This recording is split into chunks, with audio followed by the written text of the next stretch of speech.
So I make those points. I think it's really important to remember that if these rules were in place back in 2010, what we would see now is the carbon price still in place.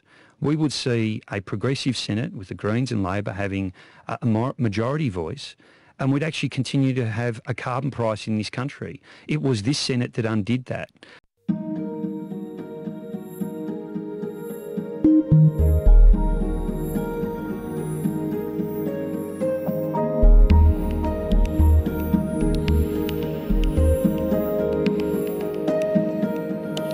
So late on Friday night there was a meeting involving Mr Palmer and some of the Greens representatives, and they struck a deal. It was announced quietly on the weekend, but it seems to have escaped most people.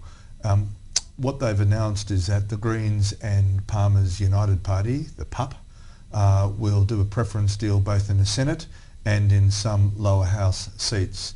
And we're not quite sure exactly which seats, but you can rest assured they will include the seat of Fairfax in Queensland, where Clive Palmer is actually running himself.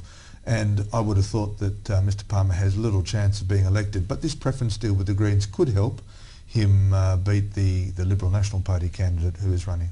And what about for the Greens? Would you expect it to have any sort of major impact on their numbers? Yeah, I think. Well, as I've reported, I think they run the risk of a backlash from their voters, because the Greens, most Green supporters, or the Greens themselves, stand for wanting to get rid of coal mining in particular. I mean, Christine Milne herself has said that she'd like a ban on any new coal mine.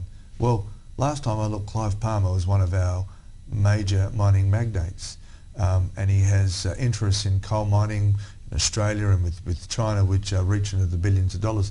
So it just seems very odd.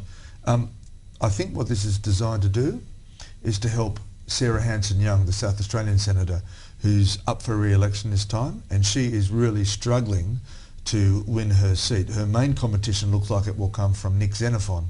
Nick Xenophon is the sort of anti-pokies independent senator, and both Labor and Liberal are telling me that Mr Xenophon will not only win a seat himself, but that his running mate is also doing very well and could get across the line at the expense of Sarah Hanson-Young.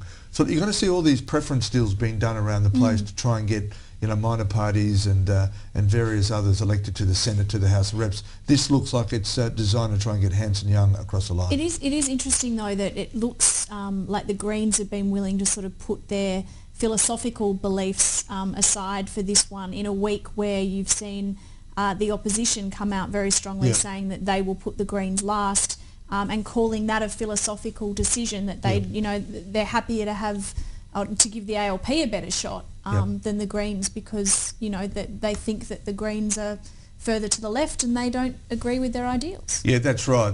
Tony Abbott made that very point last week, and that's why this deal between the Greens and Clive Palmer seems so odd. Now the Greens are defending it, saying that a refugee asylum seeker is a defining issue in this campaign, and they're saying both Tony Abbott and Kevin Rudd have nearly identical policies. They're both extraordinarily conservative, and for that reason we want to do a deal with Clive Palmer, because Mr Palmer at least wants to have onshore processing. So Mr Palmer is saying, let's bring refugees or asylum seekers, I should say, to Australia, and let's process them, and if they're genuine refugees, if they meet the criteria, then they should be given refugee status. So the Greens are saying, we like Clive Palmer's policy on asylum seekers, and for that reason we'll do a preference deal, ignoring the fact that he's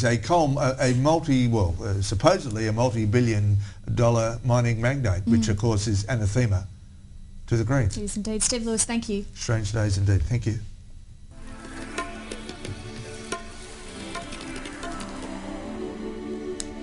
Green with envy.